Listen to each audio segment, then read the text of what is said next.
Alam mo ba?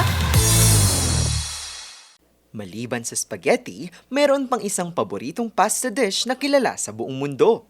Ito ay kulay puti at syempre masarap. Walang iba kundi ang carbonara. At ngayong araw, April 6, ipinagdiriwang ang National Carbonara Day. Sinimulan nitong ipagdiwang noong 2017 ng Union Italiana Food at International Pasta Organization sa Italy bilang pagpapahalaga sa nasabing pagkain. Pero matagal ng debate at kalituhan sa karamihan kung ano nga ba ang tunay na carbonara at kung ano ang pinagkaiba nito sa Alfredo.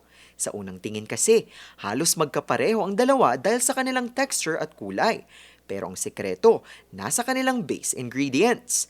Ang carbonara ay kilala bilang isang egg-based pasta. Sa tradisyonal na paraan, ang pagiging creamy nito ay hindi galing sa cream o gatas, kundi sa kombinasyon ng binating itlog at matapang na pecorino romano cheese. Idagdag pa ang pork cheek o guanciale at saganang black pepper para sa tamang sipa ng anghang.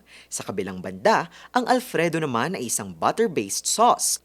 Ang pangunahing sangkap nito ay simpleng mantikilya at parmesan cheese na pinatutunaw sa mainit na pasta hanggang sa maging malapot. Hindi tulad ng carbonara, ang Alfredo ay hindi ginagamitan ng itlog. Kadalasan, fettuccine ang kapares na pasta nito, kaya kilala rin ito bilang fettuccine Alfredo.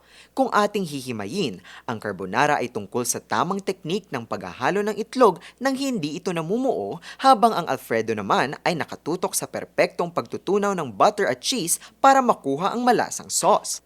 Kaya sa susunod na o-order o magluluto kayo, hindi lang kulay ang dapat tingnan, kundi ang mga sangkap na nagbibigay ng kakaibang karakter sa bawat putahe. Sa huli, kahit ano pa ang piliin mo, pareho silang simbolo ng masarap na tradisyon na patuloy na nagpapasaya sa ating mga hapagkainan. May trivia ba kayong nais malaman? I-comment na yan at ito ay aming aalamin. Ngayon, alam mo na!